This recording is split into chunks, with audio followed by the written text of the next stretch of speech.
Guys, welcome to my YouTube channel. So we'll be start NCERT math of exercise 3.3.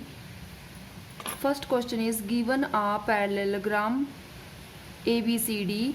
Complete each statement along with the definition of property used.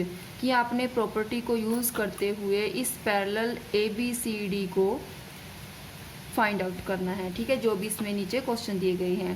Question number 1, AD is equal to, AD किसके equal है? अब पहले हम diagram में AD देखेंगे। AD कहाँ पर है? A ये रहा और D ये है। ठीक है, A B C D। Exam में भी आपने ऐसे ही एक एंगल बना लेना है।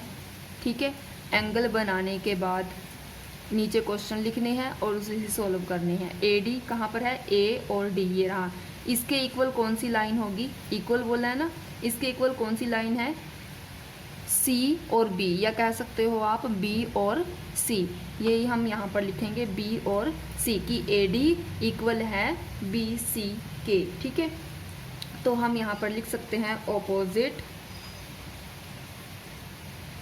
opposite sides are equal।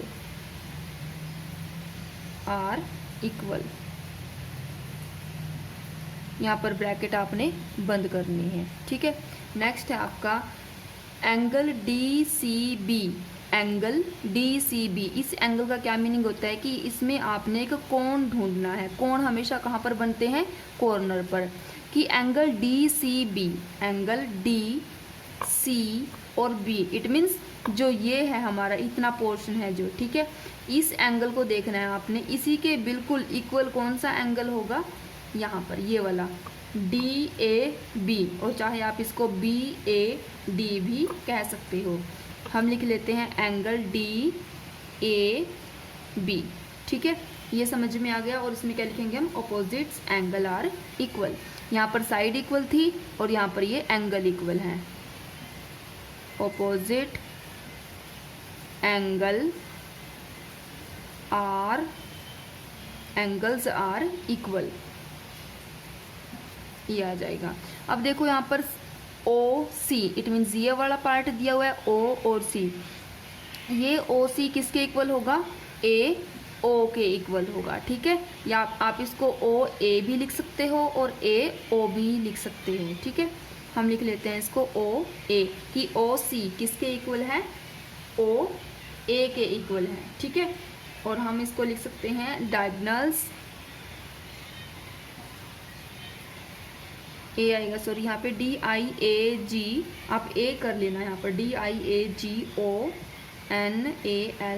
Diagonals bisect, इसको बाइसेक्ट कर रहा है ना ये डायगोनल्स, ये डायगोनल्स हैं, इसको बाइसेक्ट कर रहा है। Are bisects are each other, bisects each other, कि ये दोनों रेखाएं हैं, जो दोनों लाइंस हैं, ये डायगोनल्स हैं और ये एक दूसरे को इंटरसेक्ट कर रही हैं, बाइसेक्ट कर रही हैं।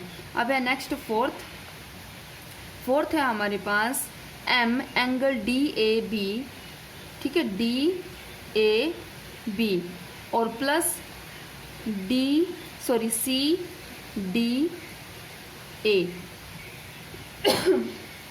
सॉरी, इसमें दिया गया है angle DAB, it means DAB ये वाला एंगल है, जो ये वाला एंगल प्लस ये वाला एंगल। ठीक है, ये एंगल और ये एंगल दोनों किसके इक्वल होंगे? किसके इक्वल होते हैं दोनों एंगल? अगर हमें इंटीरियर एंगल दिए हुए हों, ठीक है, और पैरेलल में हो दिए हुए, तब इन दोनों एंगल का जोड़ कितना होता है? हमेशा 180 डिग्री होता है। ठीक है, ये तो 90 से छोटा है और ये 90 से बड़ा होता है, इसलिए इन दोनों का जोड़ है जो वो पैरेलल में इंटीरियर के अंदर 180 डिग्री का होता है। हम यहाँ लिखेंगे 180 डिग्री। ठीक है, इसका हम रीज़न क्या दे सकते हैं? इंटीरियर ऑपोजिट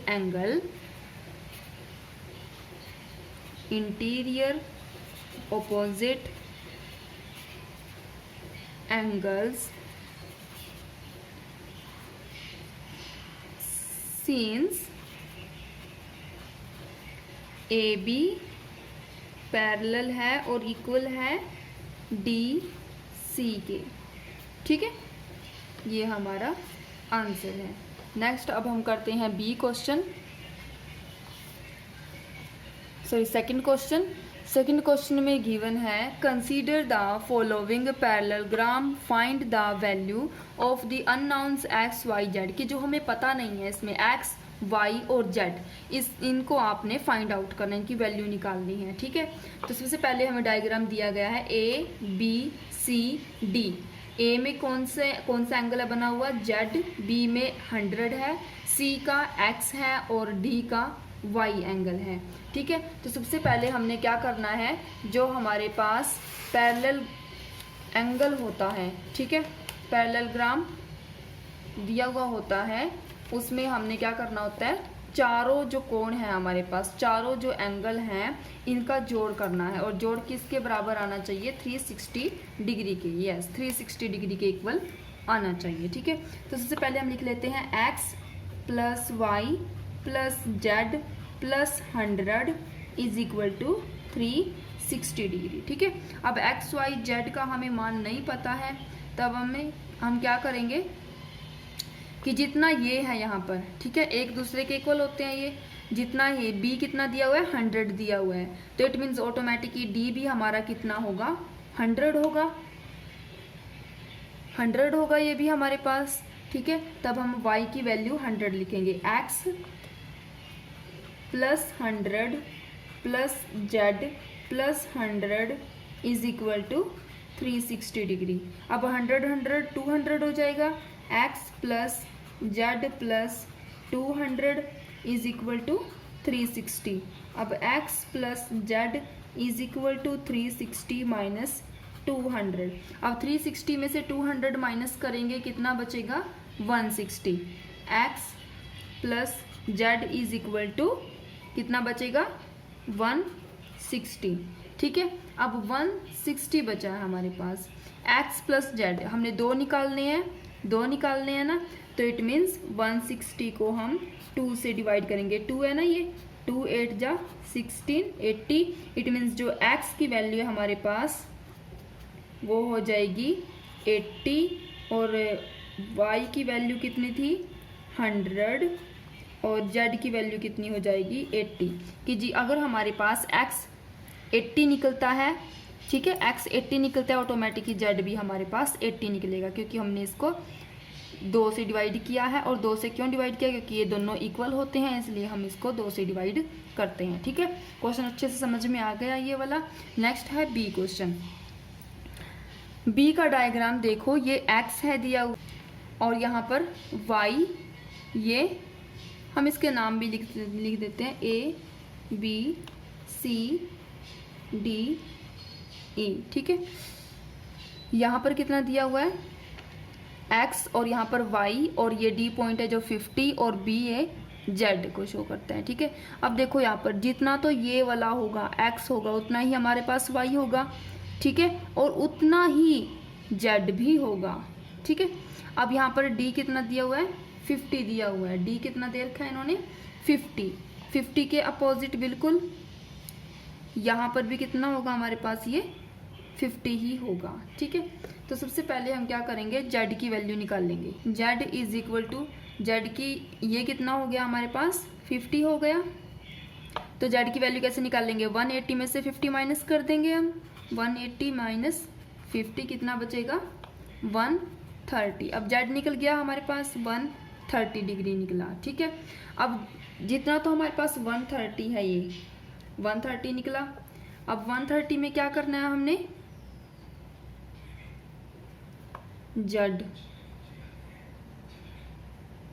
अब इंटीरियर को ही आपने प्लस करना था, 360 के इक्वल होता है, x plus 50 plus y plus 50 is equal to 360। ठीक है, अब x प्लस y प्लस 50 और 50 100 is equal to 360, x plus y is equal to 3, x कितना हमारे पास 90, y हो गया 60 और z भी हमारे पास कितना हो जाएगा, 60 हो जाएगा। क्यों, क्योंकि जितना y था हमारे पास उतना ही हमारा जेड होगा। ये बिल्कुल इसी के अपोजिट होगा, ठीक है, इसलिए ये इक्वल होगा। नेक्स्ट हम करते हैं डी पार्ट।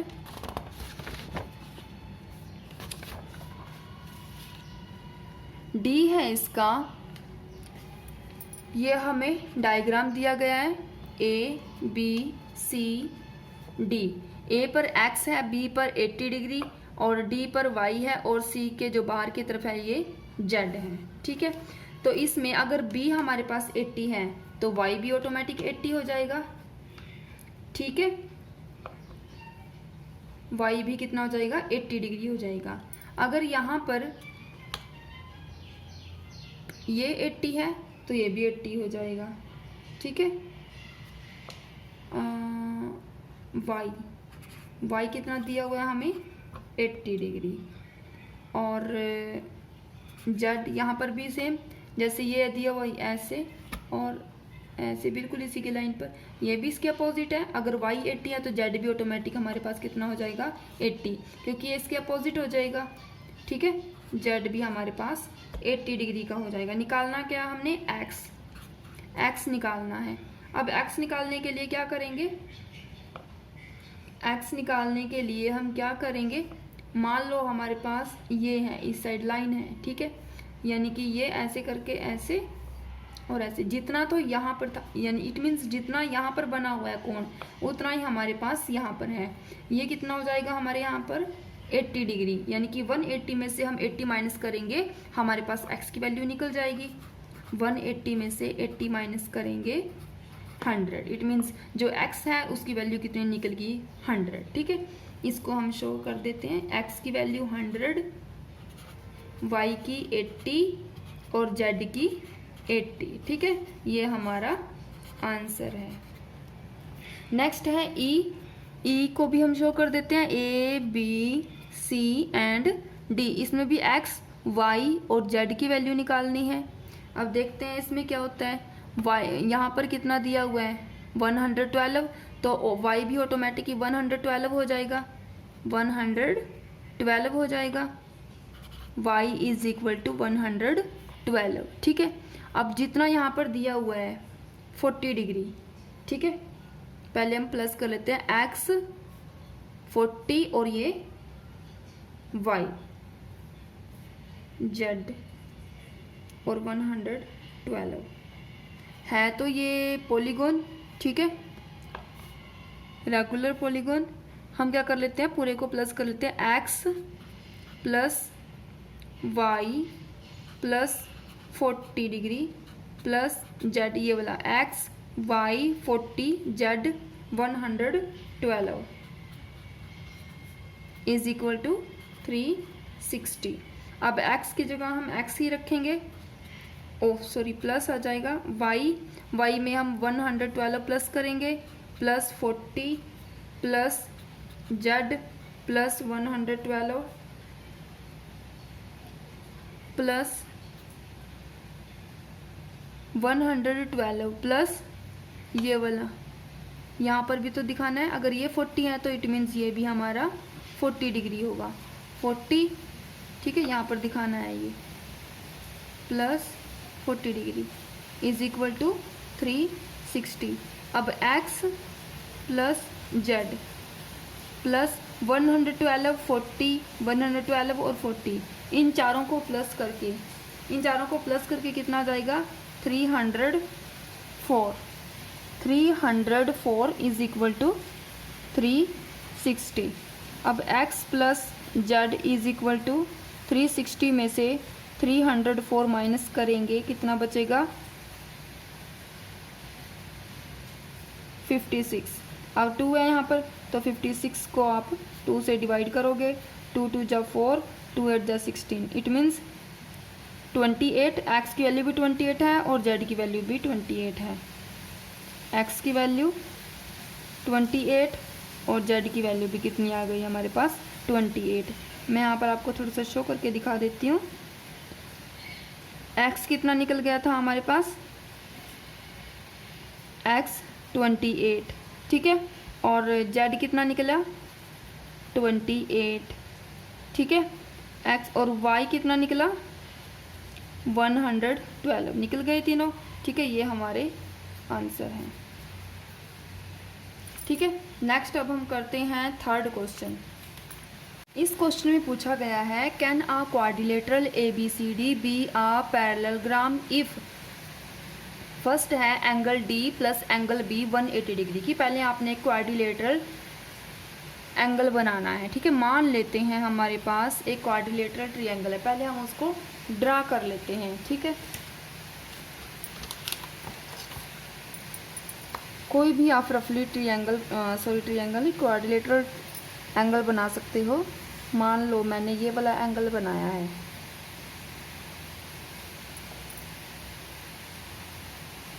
पैरेलल ही बनाना है, बिल्कुल सेम टू सेम। ठीक है, एंगल, साइड और ये दोनों इक्वल होने चाहिए। ठीक है, अब ये हमारे पास है मान लो ABCD। ठीक है, ये हमारे पास एक पॉलीगॉन है, क्वाड्रिलेटरल ABCD है हमारे पास। इसमें क्या कहा गया है कि angle D plus angle B और एंगल B दोनों 180 डिग्री के हो सकते हैं, दोनों के दो 180 डिग्री के हो सकते हैं। मान लो हमारे पास ये इसने बोला था ना कि यहाँ पर ये बिल्कुल अपोजिट एक ही होने चाहिए, सेम टू सेम होने चाहिए। इट मीन्स अगर यहाँ पर 90 डिग्री का है हमारे पास ये, तो ये भी 90 डिग्री का ही होगा। ठीक है, ये 90 का है तो ये भी 90 का हो गया। तो इसमें क्या हो सकता है, इस कंडीशन के अंदर क्या होगा कि ये 180 डिग्री का हो भी सकता है और नहीं भी हो सकता, कि ये ज़रूरी नहीं है कि ये 90 का ही हो, ये यहाँ पर 80 डिग्री का भी हो सकता है। अगर यहाँ पर 80 का हुआ तो यहाँ पर भी 80 का होगा। दोनों को जोड़ करेंगे तब क्या हो जाएगा, 160 आएगा, तब तो 180 नहीं आएगा। तो यहाँ पर हम लिख सकते हैं कि हो सकता है लेकिन ज़रूरी नहीं है कि 180 डिग्री का हो। ठीक है, तो हम आंसर में लिखेंगे इसके कैन बी बट, कि कैन बी हो सकता है बट परंतु नीड नॉट बी, परंतु ऐसा जरूरी नहीं है। ठीक है, अब सेकंड क्वेश्चन देख लेते हैं। सेकंड क्वेश्चन में क्या पूछा गया है, AB is equal to DC is equal to 8 centimetre. ठीक है, AD 4 centimetre and BC 4.4 centimetre, कि ये कंडीशन इस पर संभव होती है A और B is equal to DC, कि AB DC के इक्वल है, जो कि 8 सेंटीमीटर हैं दोनों की दो। ठीक है, दोनों की दो कितनी है, 8 सेंटीमीटर हैं। AD कितनी है, 4 सेंटीमीटर दी हुई। तो BC 4.4 सेंटीमीटर हो सकती है, BC 4.4 सेंटीमीटर हो सकती है, नहीं हो सकती। क्यों नहीं हो सकती, कि इसने पैरेलल बोला है, यानी कि जितनी साइड ये होगी उतनी ही सेंटीमीटर ये वाली लाइन होगी हमारी, यानी कि जितना साइज इस लाइन का होगा उतना ही साइज इस लाइन का होगा, और जितनी ये लाइन है उतनी ही ये लाइन होगी। जो एंगल यहाँ पर है वही एंगल हमारा यहाँ पर होगा, और जो एंगल यहाँ दिया हुआ है वही एंगल यहाँ पर होगा। तो इट मीन्स इसका आंसर आएगा नो। क्या आ जाएगा इसका आंसर, नो में हम क्या लिखेंगे, इन आ पैरेललोग्राम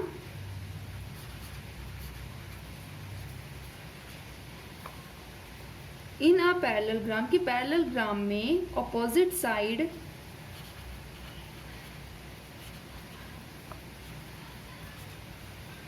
साइड्स आर इक्वल, कि जो ऑपोजिट साइड्स होती हैं उनमें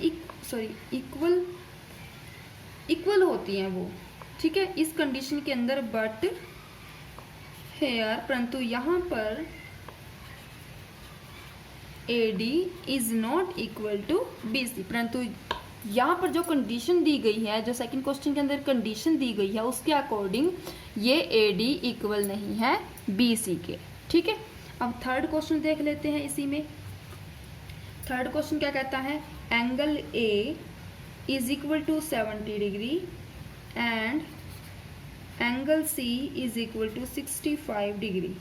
ठीक है, अब एंगल A, अब ये वाला एंगल है जो A, ये तो कहता है कि 70 डिग्री का है, और एंगल सी, ये वाला एंगल कितने का हो गया, 65 डिग्री का हो गया। अब मैंने बताया था कि जितना एंगल ए होगा उतना ही एंगल सी होगा। अगर ये 70 है तो इट मीन्स ये भी हमारे पास 70 ही होना चाहिए, और 70 ही होगा, ठीक है। और जितना हमारे पास डी होगा उतना ही एंगल बी भी होगा। तो इसका आंसर भी क्या आ जाएगा, no. No in a parallelogram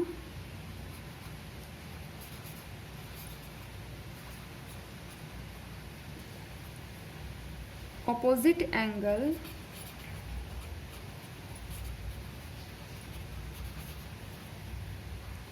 are equal, कि अपोजिट एंगल हैं जो वो इक्वल होंगे, बट हेयर, ये हेयर है, ठीक है, but here angle A is not equal to angle C, ठीक है। नेक्स्ट अब हम करते हैं fourth question. Fourth question is draw a rough figure of a quadrilateral that is not a parallelogram but has exactly two opposite angle of equal measure. इसमें बताया गया है कि ड्रा आ रफ फिगर, आपने एक रफ फिगर ड्रा करनी है जिसमें क्वाड्रिलेटरल एंगल, जो कि क्वाड्रिलेटरल एंगल होंगे जो वो इक्वल ना हो, but has exactly two opposite angles of equal measure, लेकिन जो एंगल है उसके दो वो इक्वल होने चाहिए। मान लेते हैं ये हमारे पास एक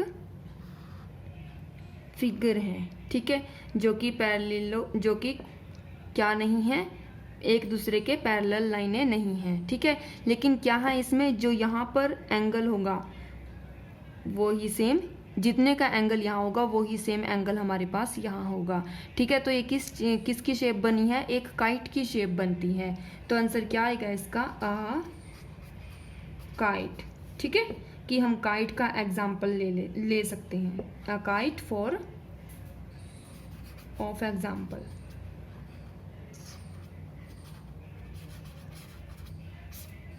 एक हम काइट का एग्जाम्पल इसमें ले सकते हैं, ठीक है।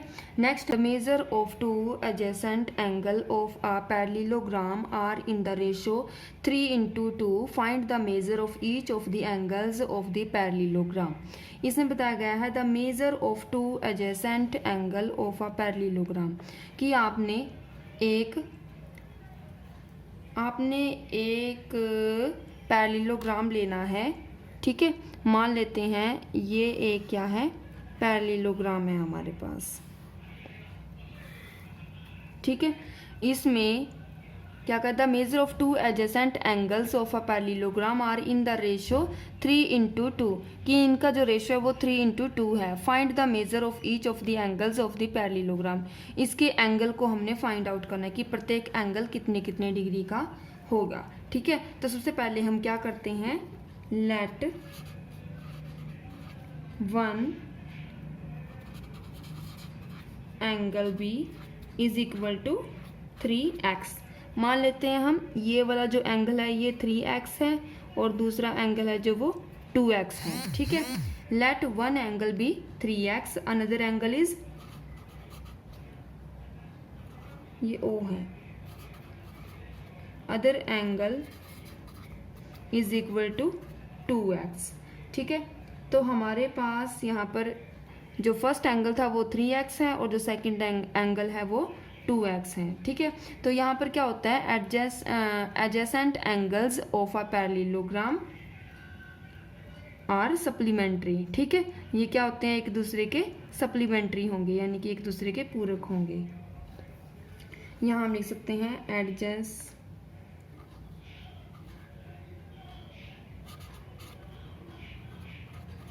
adjacent angle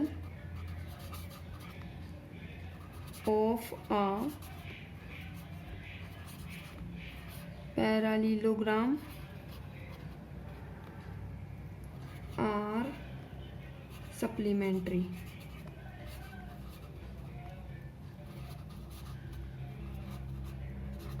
ठीक है। इसको ब्रैकेट में रखेंगे, adjacent angles of a parallelogram are supplementary. यहाँ आगे क्या सप्लीमेंट्री में क्या होता है, 3x + 2x is equal to 180। ठीक है, इन दोनों को प्लस करेंगे हम।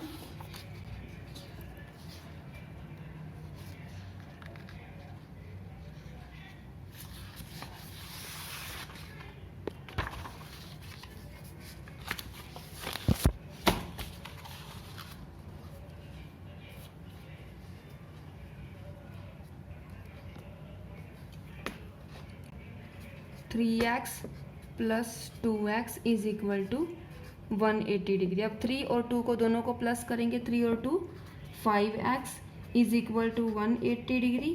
x is equal to 180 divided by 5। अब कट करेंगे इसको, 5 3 जा 15, 5 6 जा 30। x की वैल्यू कितनी आ चुकी है 36। ठीक है, तो हमारे पास जो वन एंगल था वो कितना लिया था हमने 3x लिया था। वन एंगल लिख लेते हैं इसको, one angle is equal to 3x। It means 3 multiply 36 कितना बनेगा, 3 6 जा 18, 3 3 जा 9 और एक 10, 108 डिग्री का। और जो दूसरा एंगल था other angle is equal to 2x, 2 multiply 36 is equal to 2 6 जा 12, 1 2 3 जा 6 और 1 7 डिग्री। ठीक है, ये क्या आ गए हमारे आंसर आ गए हैं।